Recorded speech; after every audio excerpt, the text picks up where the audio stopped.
1, 2, 1, 2, 3, 4. Almost a weekend and you don't know what to do. Or you just need something fun to listen to. Southside Pod! Yes, we're on the air. Pod. And the gang's all here, all things on the South Side. We're listening to the Southside Pod. Looking for the best Southside breweries. Or you might just need an awesome place to eat. Southside Pod! Mount Greenwood, Evergreen, Southside Pod. Blue Island, Beverly, Payless, and Allsup 2. You're tuned into the Southside Pod. Southside Pod! Oakland, Midlothian, Southside Pod. Oak Forest, Chicago Ridge, Flossmoor, and Bridgeview. You're listening to Southside Pod.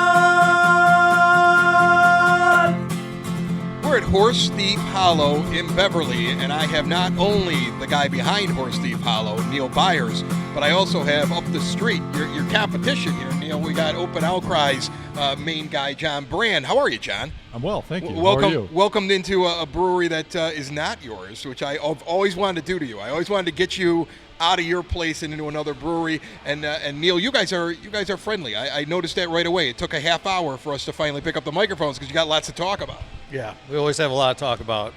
Yeah, Do you share secrets? Is that something that, like, you guys like talk about what's going on in the neighborhood, what's going on in the business, what's going on in beer? Is this something you do? Yeah, mainly hairstyles and makeup and that type of thing. But Neil is also bald. You can't see it on the camera, but yes, they're neither one of them have hair. no, this place is a home away from home for me. I mean, I've spent a lot of time in this place over the years, especially when we were getting opened up. Neil was very helpful to us and opened up his doors to us when we were getting started. And I spent a lot of time in here. So. And they're slightly different places. I mean, your place has been around a little bit longer. Your menu is far more diverse, I would say. It's you have a very restaurant-type menu. John is doing good food, but he's doing pizzas basically in a wood fire oven. But, I would imagine, one, you let him in when he was first getting started, and you become friends with each other. You guys kind of see each other as two breweries with very different ways of doing things. Yeah, and I mean, John's always said, rising tide rises all ships. Is that right? That's right. Did I Yeah. do it right? Yeah, Okay. that's right. So it's I true. said that. It's true because, like, when we opened up, there wasn't a lot on the strip, on Western, and then John comes in and brings in all this energy and, like, a little bit different vibe and all that, and so Everything's yellow in his place. very well branded. So I mean, communicatively, we can pull from a wider pool and kind of bring some attention to Beverly, and so I think that's where it's great to have a collaboration with him. Yeah, and I bought all his old hardware. All of the tanks in Open Outcry were originally Horse Thief's original tanks. He's got your tanks? Yeah. So I gave Neil a lot of money a couple of years ago. So he has to like me because I gave him all my money anyway. So. You before we get into talk about Oktoberfest and what's going on with both places, Neil, you're doing some changes here. You were showing me when you walked in, like the walls are a little different. You've got some plans. Why the makeover here at Horse Thief? Well, I mean, we just celebrated our 10-year anniversary, and I think it's just important to keep on evolving and freshen the place up and make it more interesting and all that. So, I could either rest on my laurels or keep on pushing, so that's what we're going to do.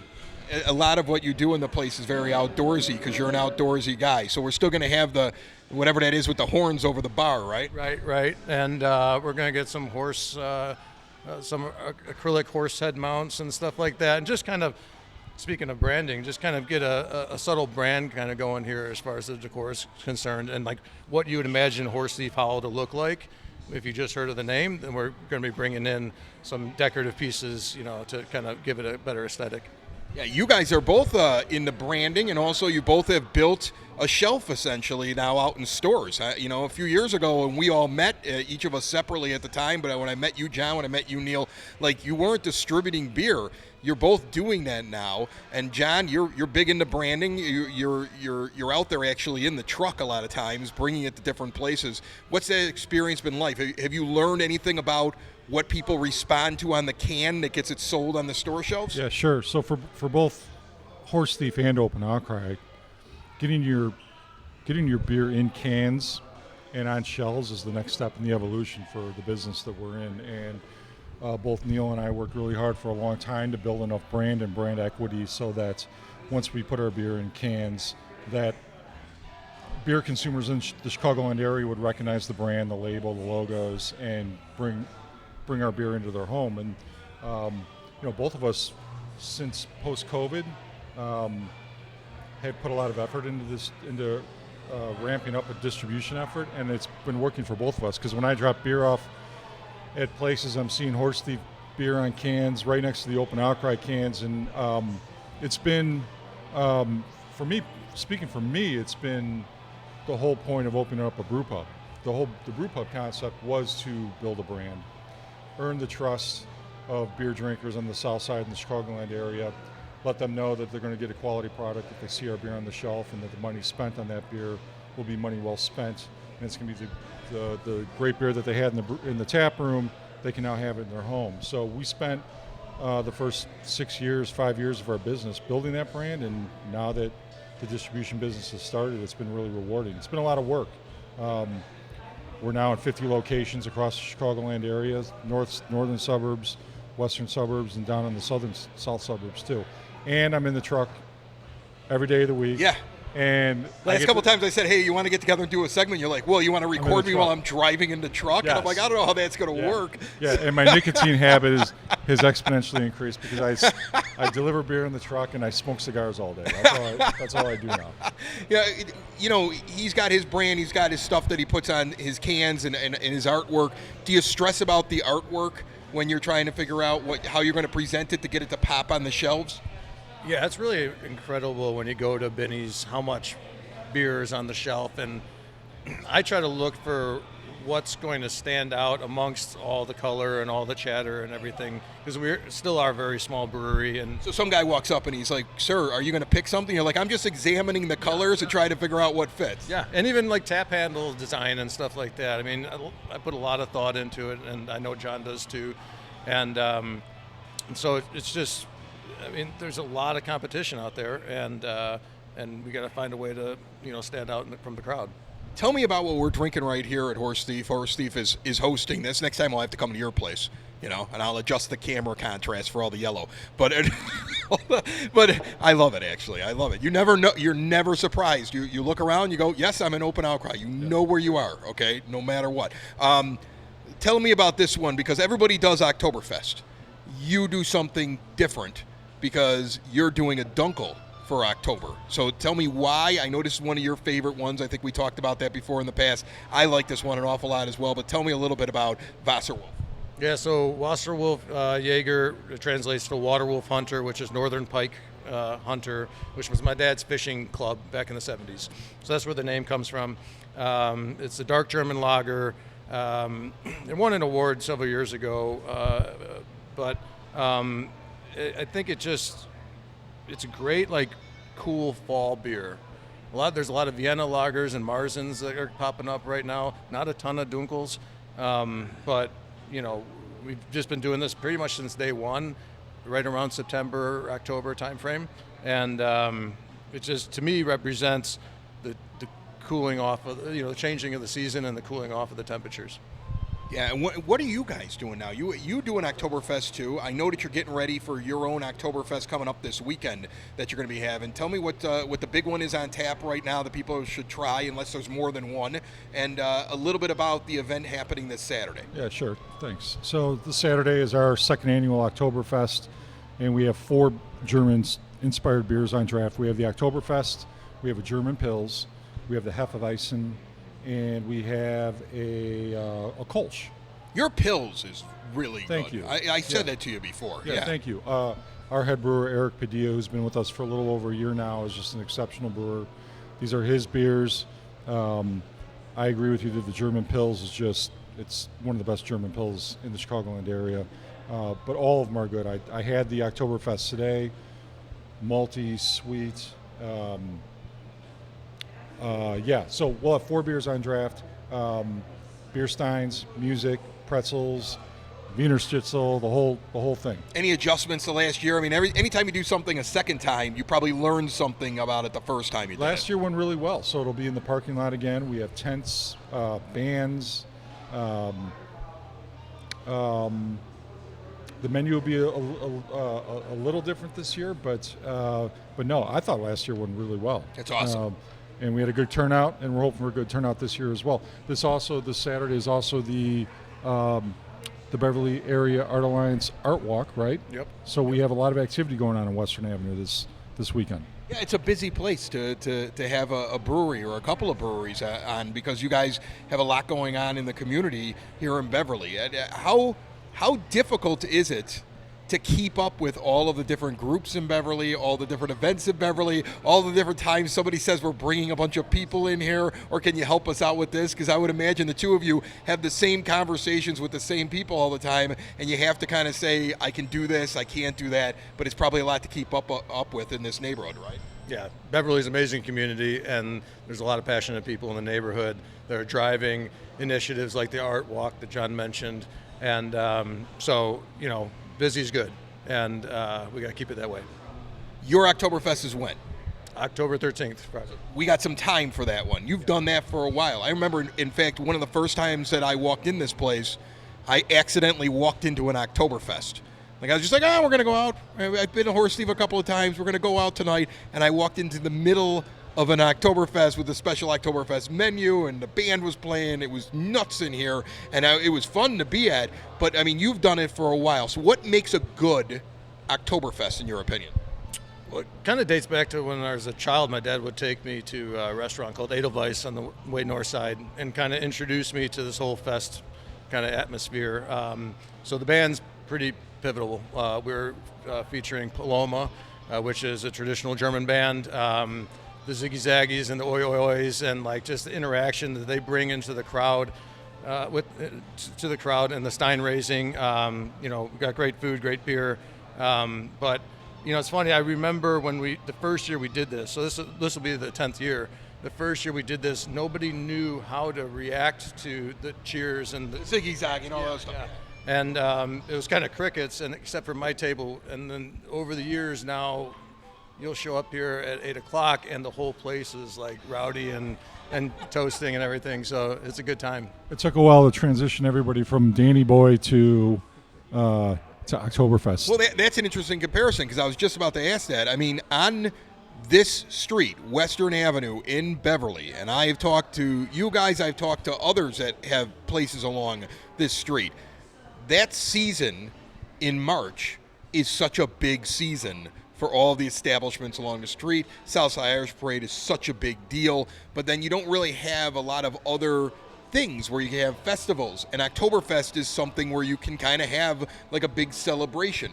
Does it have an impact? Do people like come up and say, I want to make plans to be there? Is it a big night for the place? And that's, would you like to expand it a week? I keep wondering, maybe get crazy with the thing. Does it have an impact? I mean, we're 3/4 sold out, and we haven't even announced it yet. It's just a traditional. I got to ask you as soon as we're done to put me on the list. Yeah, okay.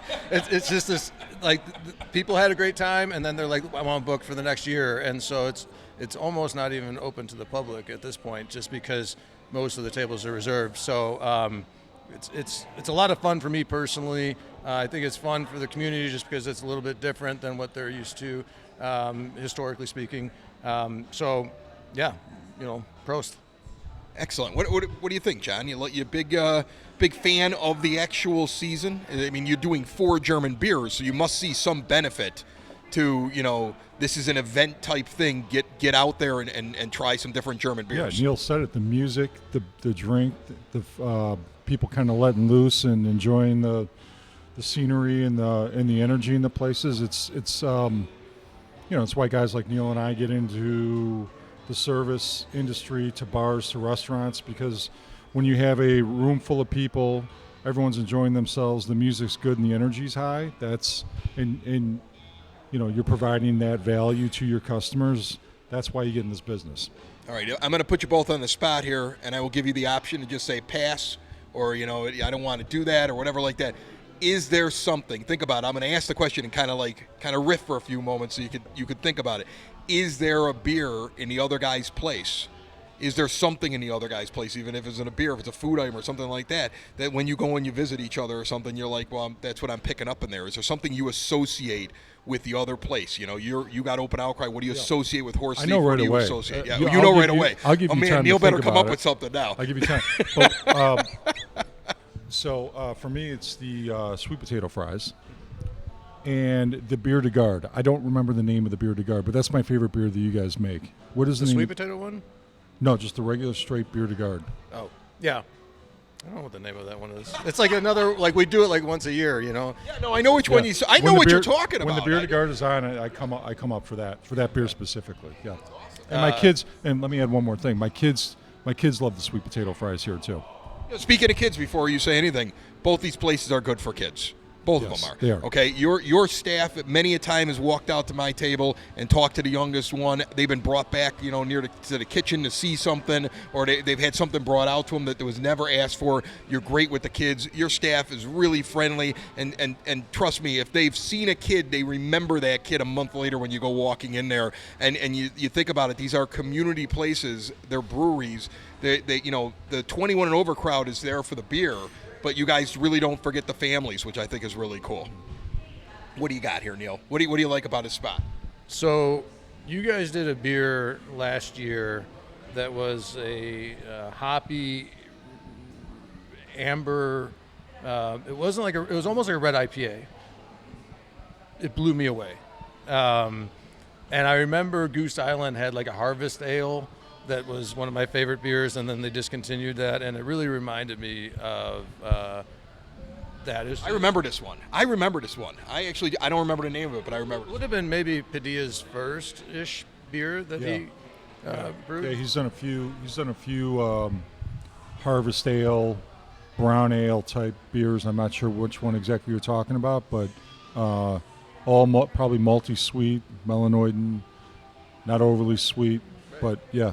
It just hit. It hit for me. And it's actually funny, as we're talking about this, like I think we both brew so many beers that it's hard to, Well, that's the thing. Like, you've always told me the ones that you love. Like, I remember the ones you love. I know you like the Wasserwolf lager. Like, that's one of your favorite ones. You like that one with the sweet potato too in the beer. Like those. This is your season, if I remember right from previous interviews, where you start to make seasonal beers that you really, really like drinking. But I do think it's interesting that, like, you guys can walk into another person's place and just appreciate, like, oh, this is cool. Right, and I do appreciate about the two of you that you're both running a business. It's a difficult time. I mean, I think anybody that doesn't understand what these guys are all going through, coming out of the times that we won't talk about, and just trying to make sure their businesses are running well. And it's not a competition; it's more of an appreciation of what each other's able to do. I'm glad you mentioned that, because I'm not sure that the South Side understands that Western Avenue, the two breweries on Western Avenue down here, have two of the most accomplished brewers in the Chicagoland area. So Jake, who's Horse Thief's head brewer, and I'll let Neil give more detail on that. Won a gold medal. He just recently won a gold medal. Yeah. Right? And then Eric Padilla, his pedigree and where he's come from and what he's done in places like Moore Brewing Company speaks for itself. So to the extent that the South Side doesn't realize how much brewing talent is here on Western Avenue, they should know, because we do, of the 180 breweries in the Chicagoland area, plus or minus. Does that sound right to you? The numbers changed a little bit recently. I mean, we have two of some of the most talented brewers in the Chicagoland area within a mile of each other. It's awesome. All right, and you can get out and try their stuff. Once again, we've got Oktoberfest at Open Outcry coming up this Saturday. That's right. This Saturday, September 23rd, all day. Right, and then right. October the 13th, we've got some. So there's a little bit of time. You can prepare. It's a secret. The secret's out. You better tell Horse Thief, like, the moment you hear this or see it, that you want in, because space is going to be gone. Because they like the way Neil does it is basically like there's a seat for everybody, and I'm not counting anybody leaving. So once the seats are filled, that's it for Oktoberfest, right? Yeah, that's right. 120 people, that's it. This is one of those holidays where I see him having fun throughout the entire thing. He's like, this is my night, right? Yeah, and I walk around with apple schnapps and pour shots for everybody, so it's a good time, as long as I got a driver. Neil, John, thanks so much. Really cool to sit down with the two of you guys. Thanks, Chris. It's the Southside! It's the Southside! It's Southside Pod! Thanks for listening!